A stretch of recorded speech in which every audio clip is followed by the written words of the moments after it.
The Upside Down, a dimension of rot, decay, and really, really bad weather.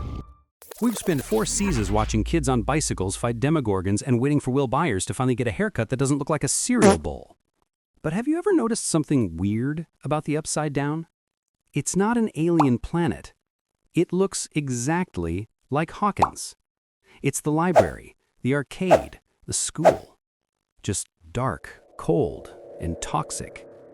That's because the Upside Down isn't a place. It's a reflection. Famous psychologist Carl Jung didn't know about Dungeons and Dragons, but he knew about monsters. He called this reflection the shadow. And if you don't deal with your shadow, well, you might not get eaten by a demogorgon, but something worse will happen. Let's talk about it. Let's talk about Will. Poor Will. He spends most of the show touching the back of his neck and looking worried. Will represents repression. He has feelings, trauma, and truths he's terrified to share. So what does he do? He hides. He pushes it down. In psychology, there is a golden rule. What you resist persists. The shadow is made of the parts of yourself you don't want to look at. Your jealousy, your anger, your shame. When you lock them in the basement of your mind, they don't die. They start lifting weights. They get stronger. The mind flayer targets Will specifically because he hides. If you ignore your anxiety, it becomes a panic attack. If you ignore your sadness, it becomes depression. The more you run from the monster, the bigger the Upside Down gets. Stop holding the door shut. Open it a crack. Peek at the monster. It's usually smaller than you think.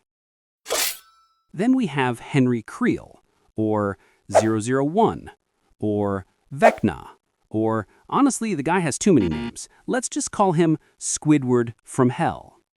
Henry is the opposite of Will. He didn't hide from his darkness. He invited it over for dinner and let it move in ran free.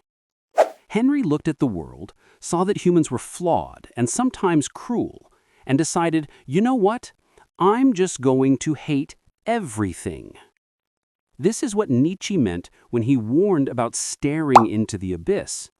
If you let your bitterness, your nihilism, and your resentment take the wheel, you don't just have a bad day, you lose your humanity. Vecna is the consumed self. He is pure ego and pure victimhood wrapped in wet calamari.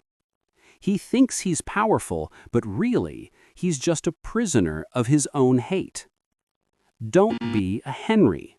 It's okay to be angry at the world, but if you let that anger define you, you end up alone in a dark attic looking like a sentient, muscular pretzel. So how do we actually win? Look at Max.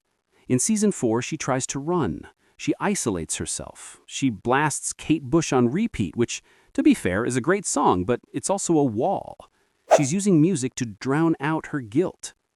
This is shadow work. You cannot defeat your dark side by killing it, because it's you. You can't kill a part of yourself without dying. 11 tried to banish Henry to another dimension. Did it work? No. He came back stronger.